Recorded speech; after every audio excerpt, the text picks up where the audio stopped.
మిడి cover తో మీ మాతృత్వ కలలను సాకారం చేసుకోండి. ఇప్పుడు IOI పై 50%, IVF పై 20,000 తగ్గింపు మరియు పొందండి ఉచిత కన్సల్టేషన్ తో పాటు ఫ్రీ అల్ట్రాసౌండ్ స్కానింగ్.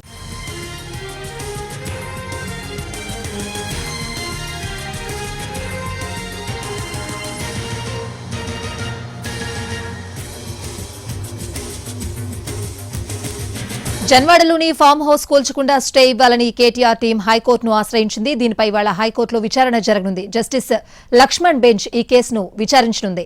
111 జీవో పరిధిలో కేటీఆర్ ఫామ్ హౌస్ ఉంది.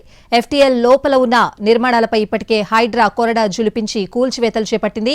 ఫామ్ హౌస్ ను కూడా హైడ్రా కూల్చివేసే అవకాశం ఉండడంతో ముందుగా స్టే ఆర్డర్ ఇవ్వాలంటూ కేటీఆర్ టీం హైకోర్టును ఆశ్రయించింది.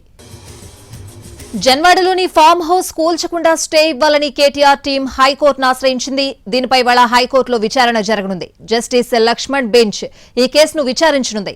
111 జీవో పరిధిలో కేటీఆర్ ఫామ్ హౌస్ ఉంది. FTL లోపల ఉన్న నిర్మాణాలపై ఇప్పటికే హైడ్రా కొరడా జులిపించి కూల్చివేతలు చేపట్టింది. ఫామ్ హౌస్ ను కూడా హైడ్రా కూల్చివేసే అవకాశం ఉండడంతో ముందుగా స్టే ఆర్డర్ ఇవ్వాలంటూ కేటీఆర్ టీం హైకోర్టును ఆశ్రయించింది.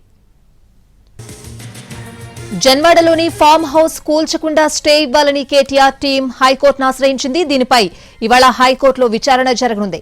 జస్టిస్ లక్ష్మణ్ బెంచ్ ఈ కేసును విచారించనుంది. 111 జీవో పరిధిలో కేటీఆర్ ఫామ్ హౌస్ ఉంది.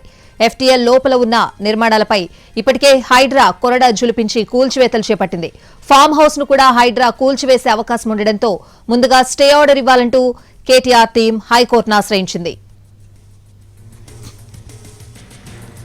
ఇదే అంశానికి సంబంధించిన పూర్తి అప్డేట్స్ మా ప్రతినిధి శర్మ అడిగి తెలుసుకుందాం. ఫోన్ లైన్ లో ఉన్నారు. శర్మ,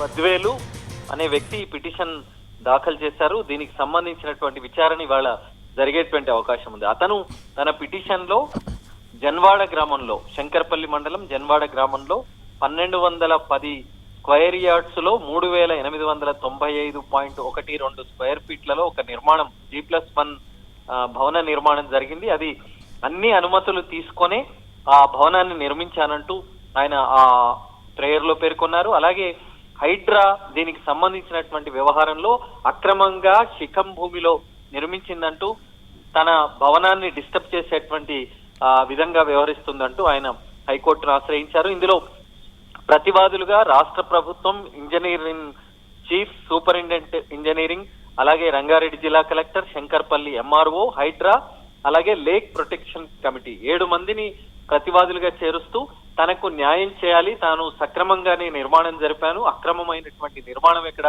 జరపలేదనేటువంటి విషయాన్ని ఆయన తన పిటిషన్ లో పేర్కొన్నారు. కాబట్టి మరి ఇవాళ విచారణ జరిపేటువంటి సందర్భంలో హైకోర్టు ఏ విధమైనటువంటి నిర్ణయం వెల్లడిస్తుందనేటువంటిది చూడాల్సి ఉంది. మరి ఇది కేటీఆర్ అసోసియేట్ గా చెప్తున్నారు, కేటీఆర్ కు సంబంధించినటువంటి వ్యక్తి ప్రదీప్ రెడ్డి అని చెప్తున్నారు. కాబట్టి మరి ఆ జన్వాడ ఫామ్ హౌస్ గతంలో అనేక వివాదాస్పదమైనటువంటి ఆ ఫామ్ హౌస్ గతంలో ఇప్పుడు ముఖ్యమంత్రిగా ఉన్న రేవంత్ రెడ్డి కూడా అక్కడికి వెళ్లి డ్రోన్ ఎగిరేశారంటూ కేటీఆర్ అప్పుడు హైకోర్టును ఆశ్రయించారు. మరి ఆ అంశం పైన ఇవాళ హైకోర్టు విచారణ సందర్భంలో ఏ రకమైనటువంటి నిర్ణయం వెల్లడిస్తుందనేటువంటిది చాలా ఆసక్తికరంగా మారింది. Right Sharma, thank you.